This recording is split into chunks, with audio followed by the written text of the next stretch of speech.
things will happen. My job is to Yep. help you to get ahead of them. Think of us as a personal trainer. We will tell you all the good habits. We will help build a diet plan. We will be there motivating you to get things done. But we can't lift the weights for you. We can't eat the diet for you. And if you have a bad day, or if you decide to go on an all-night bender for whatever reason, you are going to suffer the consequences. But what we can do is try to get you ahead of it.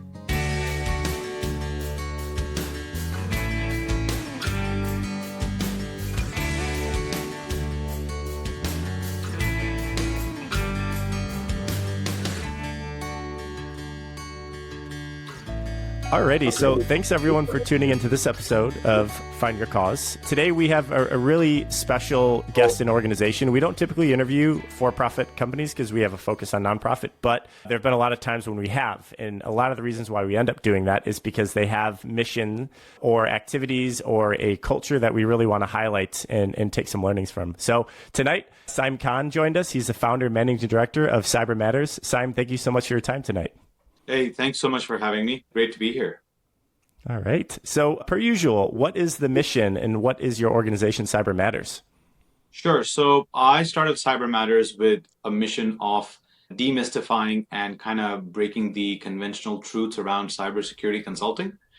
People usually associate it with expensive, hard, complicated, vis-a-vis snake oil. So I just wanted to do something to break that status quo. And about 6 years ago, I started Cyber Matters. We work with companies, both large and small, mostly small companies, and we help them make sense of cybersecurity in simple English, really. That's what we do. Nothing exciting, but we are really passionate about it. Yeah. Yeah. And so 6 years ago, what was the spark for you? Why you? Why did you make a pivot and what was your career up until that point? Sure. Prior to that, I'd spent almost 20 years working as an IT and then subsequently cybersecurity consultant. And I'd worked with mid and large size firms. And the way that most of the consulting worked then, and it still continues to work now, is you have these astronomically large, daily rates. I mean, talking about $2,000-3,000 a day for someone's time to kind of take through, someone through consulting and their cybersecurity. And at the same time, really just giving them, what would I use? I guess just continuously showing them, hey, you should do this rather than here's how to do it. Or more importantly, let me do this for you. And I'd run a number of practices for different employers up until that point. And I think this was around the same time as COVID hit. And I thought I'd just use this as an opportunity to kind of break away from that and kind of build the firm that I'd want to work in. So taking all of the learnings from before and then just really building a firm that, eschews all the values that I believe in. So that was really it. It wasn't, a big epiphany or anything. It was just like, okay, let me just do work the way that I want to do work. Yeah.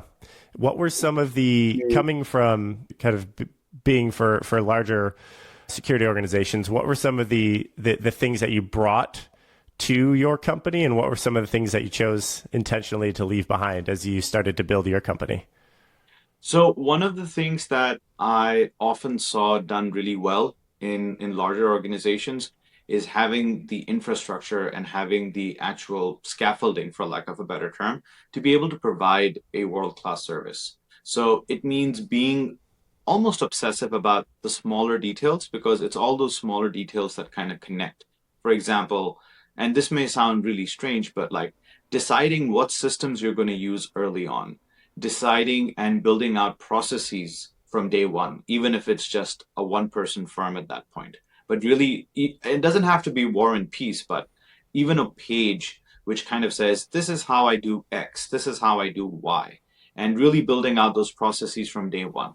So that was one thing which I leaned into quite heavily when I was starting my own firm. And the things that I broke away from was the convention that you have to be working 9 to 5. You have to be working X number of days in the office. I mean, bear in mind, this was COVID around the time I started. Everybody was working remote. But return to work was a discussion point even at the beginning of COVID. So, making sure that people work flexibly and work as long as the objective is met. So that was a big departure from the typical cultures that I was working in or I was a part of. So that was the one major shift. And the second thing that I believe would that you could call a departure from typical things is keeping things super simple. For example, and to this day, a lot of my peers also grapple with me on this, and I'm still a staunch believer of this. I do not like to give long, lengthy proposals to clients. Our proposals are a couple of pages. This is what we're doing. These are the assumptions, these are the limitations, these are the pros and cons, and this is how much it costs. If you can't articulate that in a couple of pages, you're not really being forthcoming. And that's a core belief that I have, that keep things super simple, keep things very to the point. So that's also a big departure. So there's no big branding, there's no, like, 6 pages on why us and about us and all of those things. It's a cover page, an exec summary, a detailed page, and then a financial Yeah. page. So that, I guess, those are the core things that I would think at a high level. And then from a team perspective, the way that I've built the team and I've tried to build the culture is also a little bit of a departure from what I've seen typically. Yeah, and I want to get into that, but before we do, shifting away from that classic 9 to 5, what have you seen are the pros and maybe the cons of that approach? Or if there's just pros, feel free to highlight them. Sure. Look, some of the cons, I'll start with the negatives. The cons are that sometimes not everybody's available at the same time, and sometimes you just want to talk things through. And we practice a lot of asymmetric, or asynchronous rather, asynchronous communication. So we use a platform called Slack, and we leave messages for each other on it. And not everyone's online at the same time always. There's usually some overlap, but sometimes you miss out on real-time collaboration. And one of the ways that we've now started to get around it is we do try to meet up in person, because we're all in different cities. But for the folks that are in the same city, I encourage everybody to meet up. And then once a quarter, we'll all come down to whichever is the most convenient point for everybody and spend a couple of days together, have share meals together, and then just come together for that. But by and large, asymmetric, I don't know why I keep calling it asymmetric. Asynchronous communication tends to make you feel isolated a little bit. But the pros are, there is an intense trust that everybody's, taking ownership of the outcomes that they've been entrusted with. And whether they choose to tap into the time after their kids go to bed in the evening, that's when they do their best work, or they are early risers and they like to do work early in the morning, that empowerment really allows you to find that best efficiency slot for yourself. And we've benefited greatly from that. I do want to highlight that this is kind of linked to our culture as well, which is, we recognize everybody's got their own unique, familial and social circumstances. And, for us, it's immaterial what those are. We support the work that you're doing. And if you need to work at certain times of the day in certain styles, doesn't make a difference to us. And I want to make sure that this does not come across as us being callous, but it's more so to do with, we respect the fact that everyone comes from different circumstances, but they're not here because we want to have soldiers in this army, so to speak. We're looking for great people who are great contributors, and we give them the flexibility to be themselves, work how and where they find best. Yeah. Yeah. And I feel like there's counter arguments to both. Like you could always find somebody to argue the opposite there. I could definitely see, and I've experienced, I have a flexible job too at Amazon. I'm not forced to work 9 to 5. Like it's more like get the job done and we trust you. And being in that environment makes me feel like my leadership trusts me to get the job done. So there's definitely pros in that. I think there's the opposite could be, it's an opportunity for somebody to maybe take advantage of that. I think that the new trend where people are working multiple full-time jobs, I think was a recent trend that we've seen with that flexibility. So unfortunately, people are abusing something that was intentionally set up for people to be more flexible. So I feel like employers are put in hard positions where they want to show trust in their employees, but they don't want to get abused. So it's a tough position to be in. I agree. I completely agree with that sentiment. But then therein lies, I think, almost the counter argument that I posit to that, which is why should trust have to be something which is at risk? Why is trust at risk? For example, and this may again sound strange, but I generally, when I'm hiring, I tend to look at if I actually know the person, either through a common network or through a mutual colleague, or whether we've actually worked together in the past. Because there's this, as you may have seen in terms of recruitment and hiring practices, there are these insane hoops that applicants have to go through. I mean, and on the flip side, while you say employees may abuse remote working flexibilities, at the same time, prospective employers are abusing applicants by literally getting them to do paid work in the name of an assessment, right? 100%. 100%. So in our case, we kind of bypass all of that, saying, hey, listen, I need someone to come in and help me do security assessments for financial services companies. And I know that you've done this amazingly well in the past. And I know you are looking for some flexibility in your life. And look, this is what I need. Is this something that you think you can do? And it's usually just a yes or a no. And lots of people who've actually said, hey, I'd love to join you, but I actually cannot because of reasons A, B, and C. And that's completely fine. Or some people have said, I'd love to join you, but these are things that I need to be mindful, that you need to be mindful of. And these are things that I need. And if there's a mutual agreement on that, it works. And I'm also quite well aware that as we scale, because we're currently about close to 20 people, but as we scale, this is going to need to be, formalized in different ways. But there are ideas that I have on how to make sure that doesn't kill the essence of what Cyber Matters is as a company. So those are my thoughts on the subject, if you will. Yeah. And then the other example you provided of things you moved away from in starting your company is simplifying proposals. What the heck is the point of having multiple tens of pages of proposals? Is it more of like a flex thing that you've seen in industry that makes people like, oh, this is a large document, so they must be serious or know what they're talking about? Or like, what do you think was the impetus for having a large? So 21 years ago, when I started working at a very, very large consulting firm, I was a junior consultant at the time. And, basically the gopher that did most of the grunt work. And we were putting together a proposal. And this was the first proposal that we were doing. It was for a central bank of an Asian country. And it was a extensively large project. It was in the millions of dollars. But when the proposal was being made and the team leader was kind of building it together, they pointed to me and said, all right, you need to go handle quals. What are quals?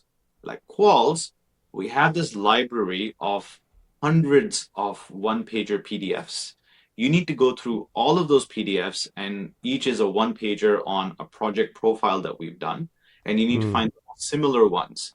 And I'm like, okay, how many am I looking for? And they said, get at least 10, but bonus points to you if you can get 25. So those, I ended up, I think, maybe finding 18 or something from the whole list, which were directly aligned to the project that we were bidding for.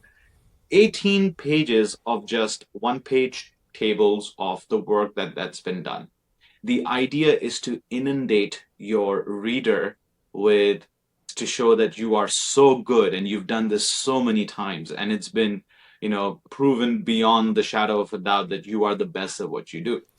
So it is putting that, qualification statement on steroids. Yeah, I guess like devil's advocate here, cybersecurity is a very serious topic. So people get fired probably very frequently for if cyber attacks happen or if data breaches happen, right? So it's like, like getting somebody that could say they've done this a million times, I guess perceptually reduces the risk profile of making that decision. So on one hand, I get it. On the other hand, it's just like, what are you going to do for me? Like, are you going to solve this problem? Yes or no? Like, thank you. Fix it. Well, okay. On that note, right, we've done this hundreds and millions of times before. Not too long ago, last year, some of the biggest cybersecurity vendors had outages which impacted the entire world. Yep. So I'm not going to name anyone, but if you know, you know. And those impacts were felt, in everyday life, from flights being grounded to major retail store operations being halted. So, and this is a company that is a publicly listed company. They actually do really good stuff, but yeah, Yep. they had a snafu. They made a mistake.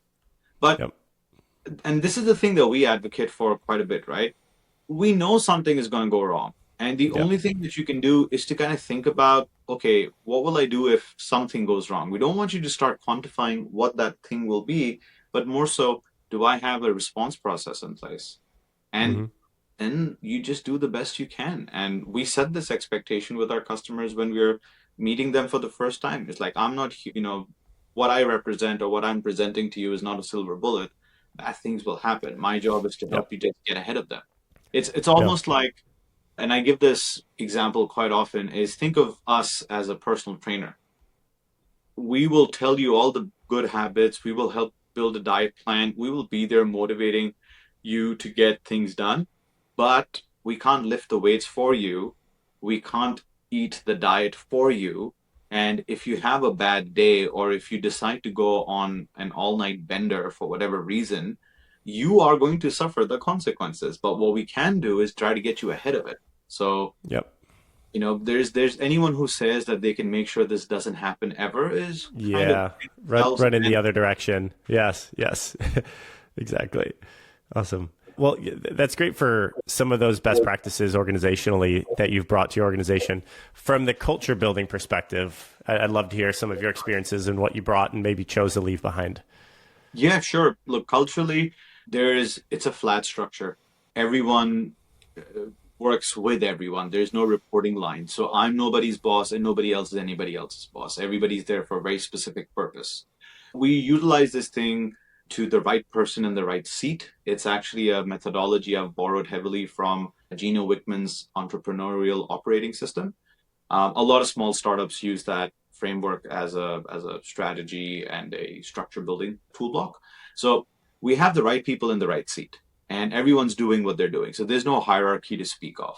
So that way, everyone can speak with everybody. There's no you need to book some time, you need to do this, you need to do that. If you need something, just leave. If it concerns more than one person, create a group chat. If it concerns one person, message them directly. If it concerns a particular project, just go into the right channel and just raise the question there. So there's no hesitation in speaking your mind. The second is we focus a lot on sustainability, and not in the sense of ESG, but more so don't make promises you can't keep. And that also starts off with, like, do not set yourself up for an impossible standard of responding to everything within 15 minutes. Respond when you can, but don't leave someone hanging, right? Yep. So, and this almost sounds like common sense, but again, with the old adage, common sense is very common. But these are things that I've emphasized on, rather than, these are our values, do your personal best, and perseverance and all of that. I mean, sure, but these are things which I think make more sense. So the value system that we drive is transparency over ambiguity. Sometimes it's going to sound terrible what you're going to say, right? Or sometimes it's the uncomfortable truth, but you have to say it. I've been called out on a lot of things. Like, for example, my head of projects actually tells me all the time that, and her words are, you need to stop overcommitting to clients. I know you want to help them, but what the hell are you doing? Right? It is And possible to have a negative 3 minute SLA. What do you do? Yeah. it, Yeah. and just because you want to help them doesn't mean that you give them, the farm, like tell them, and this is, and she's like, you need to lean on me to kind of have that conversation if you don't want to have it yourself. So, Yeah. but Yeah. In your experience, Joseph, how many times has a project leader been able to walk up to the CEO or the MD and actually give them that direct kind of feedback? Probably very little, right? Yeah, very tough. Yep, yep. But in our company, I get told off all the time, right? So, and that's okay because I like to empower our staff because there is no reason to hold back. Like, what are we holding? It's 20 people, right? Almost. So it's like a small group of friends working together. The second Yep. thing, and I say friends, a lot of small businesses tend to say, "Oh, you're part of the cyber matter, like, you're part of the insert company name here, family." No, this is not family. You have a family. This is where you work, but we like to make it a friendly environment so you actually enjoy coming to work or you enjoy Mm-hmm. working with these people. So our focus is not on family. Our focus is on a good place that you actually don't dread logging into on Monday morning. Excuse me. Yep. The third is around that sustainability piece. So sustainability is not just for yourself, but you practice it in everything that you do. Don't overcommit. I mean, I myself am the biggest violator of that value, and I get told off every quarter whenever we have a review. I get told off, "Hey, you were supposed to do this, but you did more than that. Why did you?" Right? Going the extra mile, that's fine. But going the extra mile at the cost of some personal thing or at the cost of, setting yourself up for an impossible standard later, that's not sustainable. And that's kind of what the value is about.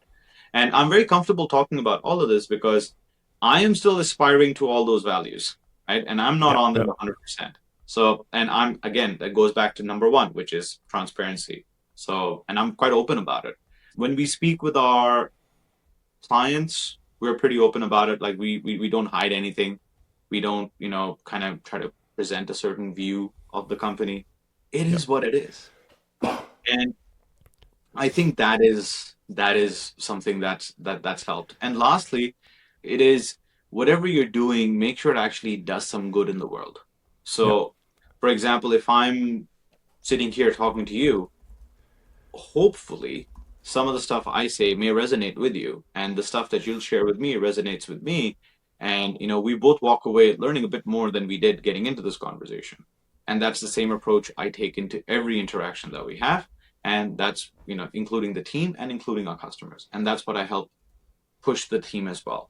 That, do that. And lastly, and this is the weirdest one, I guess, or I've been told it's the weirdest one, the best way to build a good culture is to get out of the way, and I try to do that as much as I can. All right, this is something you want to do, you do it. If I can help you, great, but you're largely the responsible person for this. And it's the hardest thing that a business owner can do, that is to get out of the way, and because they want to be involved in everything. Again, I'm not saying that I'm really good at it as yet, but again, something I aspire to. Yeah. Wow. How has that culture that you've established trickled down to your employees' experience? Like, have they given feedback like this is so different from what I'm used to? This is better. This is weird. Like, what have been some of the feedback, if you've had any, over the past 6 years, as to that friend team culture? It's not for everyone, and I can't say that everyone who started off with us is still here. Some Yeah. people have Yeah. moved on because the it's a think of our culture as a seesaw.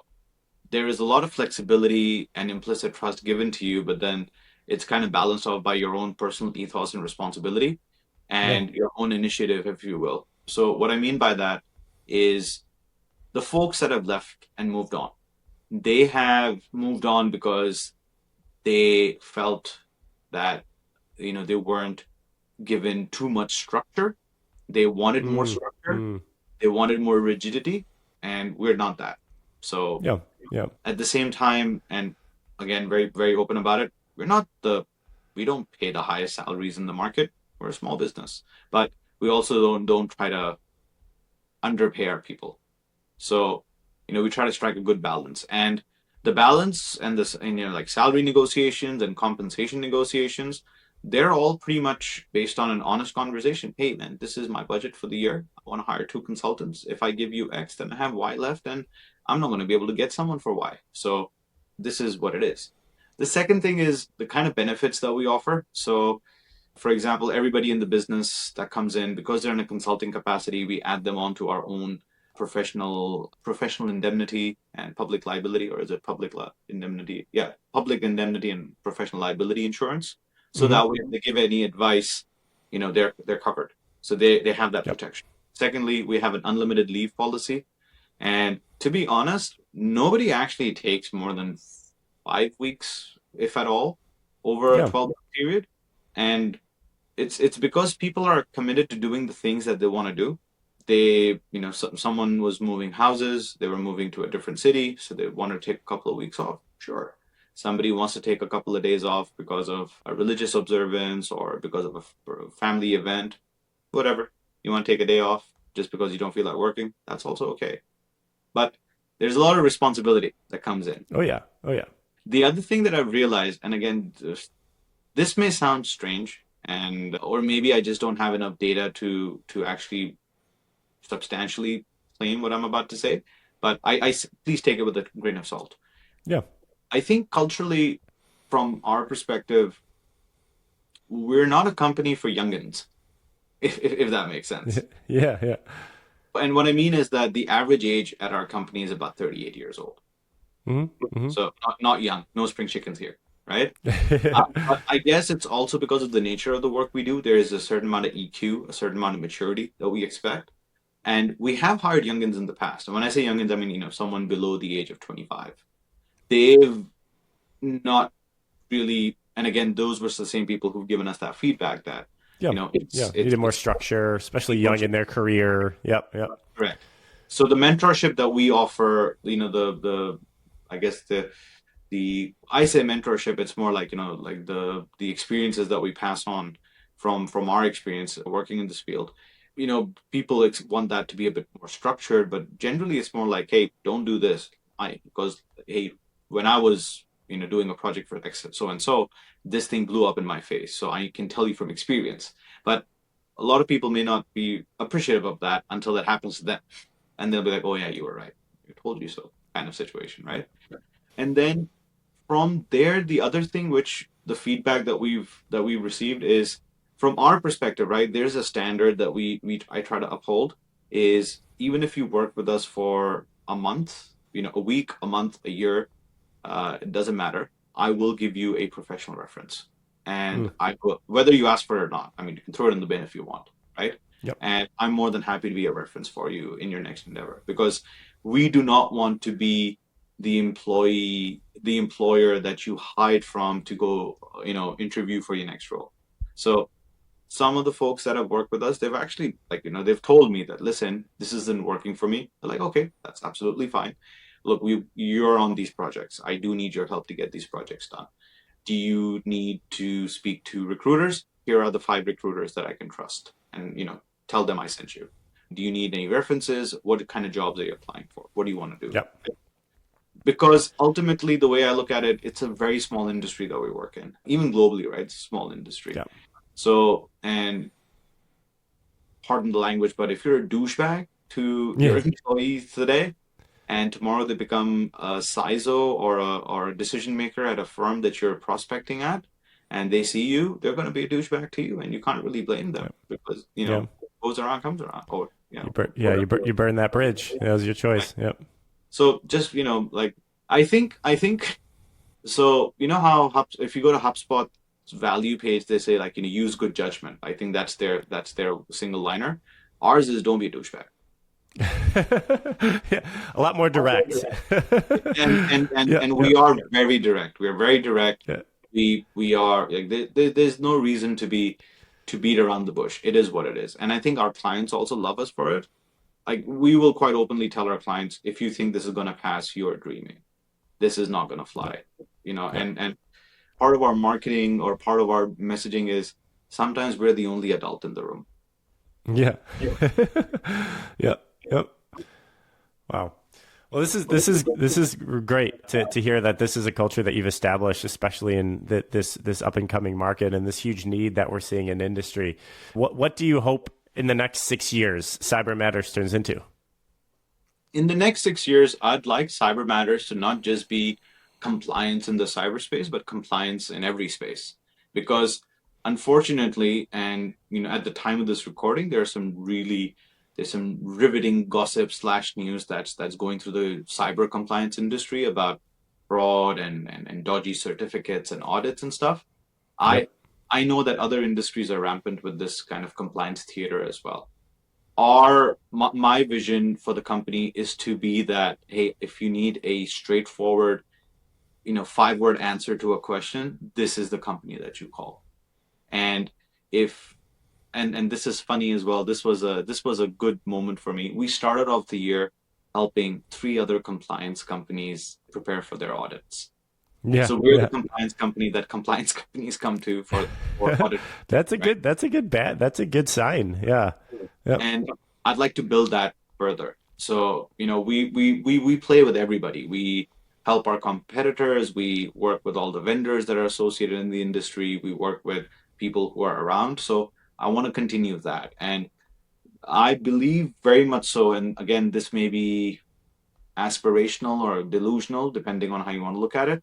I genuinely believe that you can work in business without being a douchebag, and you don't need to have, ironclad joint venture or agreements or non-disclosures in place. You need a trusted ecosystem. So in the next 6 years, I want to expand the ecosystem. It works today. We've got amazing folks that we work with and partner with across different parts of the cybersecurity space.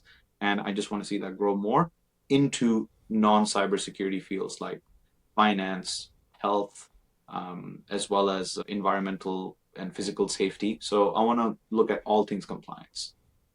Yeah. Wow. Well, Sam, well, thank you so much for bringing this culture and this type of the company to the world. Is there anything you want to leave us with before we wrap up? Maybe something that we missed or anything that you want to end with? Look, I'll just say that I'm always open to having conversations like this, and I don't need to sell you something for me to be useful to you. And if I'm useful to you today, chances are opportunities will present themselves where you may be useful to me in the future.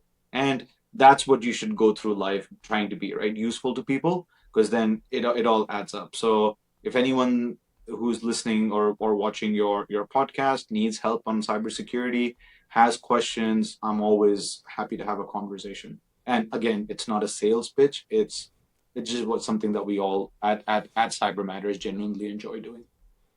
Yeah. Well, Sam, thank you so much for your time. I really appreciate it. And I know it's late or early. I guess I'm trying to think of the time zone difference here. Yeah, no, But it's super early, but yes, yeah, that's good. Yeah. yes, super early. But yeah, we're honored to share your story and to interview you. And people that are listening, reach out for exactly what Simon has mentioned. And yeah, we'll be cheering from you on the sidelines, and especially for supporting small businesses and medium business and some large businesses in the work that you guys are doing at industry. So thank you so much, and really appreciate what you're building. Thank you so much for having me on. It was an honor to be on your podcast. Thank you so much. Thank you.